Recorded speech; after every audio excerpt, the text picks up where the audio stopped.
پھر اس کے بعد میں انسان جاتا ہے، اس کو دفنایا جاتا ہے، اس کو قبر کے اندر رکھا جاتا ہے۔ قبر میں رکھنے کے بعد جب لوگ دفنا کر کے واپس آنے لگتے ہیں تو حدیث کے الفاظ ہیں، آپ علیہ الصلوۃ والسلام نے ارشاد فرمایا کہ یسمع صوت نعالہ، کہ مرنے والا مردہ قبر میں اس کے جانے والوں کی جوتے کی آواز کو سنتا ہے،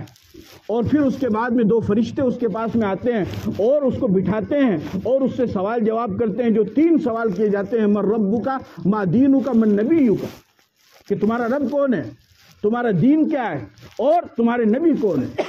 وہ 3 سوال اس سے کیے جاتے ہیں۔ اگر وہ صحیح جواب دے گا تو اللہ کی طرف سے حکم ہوتا ہے کہ اب اس کو سلا دیا جائے، نم کنومت العروس، جس طریقے سے دلہن سوتی ہے اس طریقے سے سلا دیا جائے کہ دلہن کو سوائے اس کے دلہا کے، اس کے شوہر کے کوئی دوسرا نہیں اٹھاتا ہے، نہیں ڈسٹرب کرتا ہے۔ اس طریقے سے یہ انسان دنیا کے اندر زمین کے اوپر خوب محنت کر کے آیا ہے، خوب کوشش کر کے آیا ہے، خوب نیک اعمال کر کے آیا ہے، خوب عبادت کر کے آیا ہے۔ اب زمین کے نیچے جب یہ آ گیا ہے تو اب اس کو سلا دو، اب قیامت تک اللہ کے سوا اس کو کوئی نہیں اٹھائے گا، اور یہ میٹھی نیند سوتا ہے۔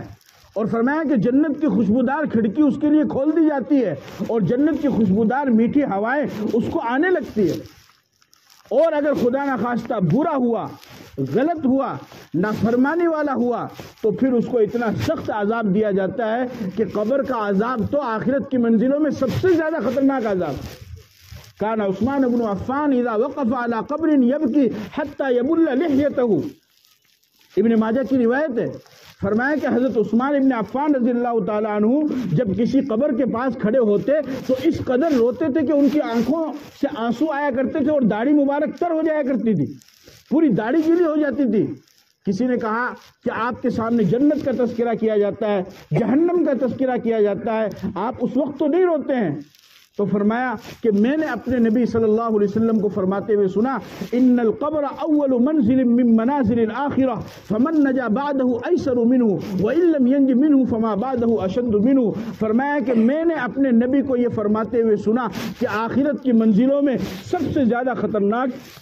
جو منزل ہے وہ قبر کی منزل ہے، اور یہ پہلی منزل ہے۔ جو انسان قبر کی منزل میں کامیاب ہوگا وہ آخرت کی منزل میں کامیاب ہو جائے گا، اور جو انسان یہاں پر پکڑا گیا تو آخرت کی منزل اس کے لیے اور مشکل ہو جائے گی۔ ما رأيت رسول اللہ صلی اللہ علیہ وسلم منظرا قط الا والقبر افظع منہ۔ سب سے خطرناک عذاب جو انسان کو قبر کے اندر دیا جاتا ہے، جو قبر کے اندر دیا جاتا ہے، جس کی وجہ سے مردہ چیختا ہے اور چلاتا ہے۔ اور حدیث میں آپ علیہ الصلوۃ والسلام نے فرمایا کہ مردے کو جب قبر کے اندر عذاب ہوتا ہے تو وہ اتنا زبردست چیختا ہے کہ اگر مغرب میں اس کو عذاب ہو رہا ہے تو اس کی چیخ اور مشرق میں سنائی دیتی ہے،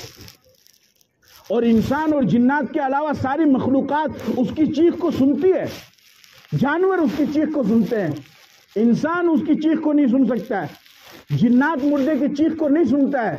اور آپ علیہ الصلوۃ والسلام نے فرمایا کہ میں تمہیں سنواتا، لیکن مجھے اس بات کا خطرہ ہے کہ اگر تم مردے کی چیخ کو سن لو گے تو شاید تم کہیں اس کو دفنانا ہی نہ چھوڑ دو، اس لیے تم نہیں سن سکتے ہو۔ اور یہ حقیقت ہے، چیخ سننا تو بہت دور کی بات ہے۔ ابھی جو کورونا کا ٹائم آیا تو دیکھے وہ نہیں ہے، دادا کی لاش سامنے پڑی ہے، نہیں پلاسٹک میں لپیٹ دو، بس بیا لاٹھی سے آگے کر دو۔ چھوٹا سا کورونا آیا، اس وقت کسی نے ہاتھ نہیں لگایا تو مردے کی چیخ سنیں گے تو اس کو دفنائے گا کون؟ اس لیے آپ علیہ الصلوۃ والسلام نے فرمایا کہ تم اس چیخ کو نہیں سن سکتے ہو، لیکن بہرحال وہ چیختا ہے۔ اب یہ ختم، مٹی میں مل گیا، جو کچھ اس نے اچھا برا کیا اس کا صلہ اس کو ملے گا اور باقی آخرت میں ملے گا۔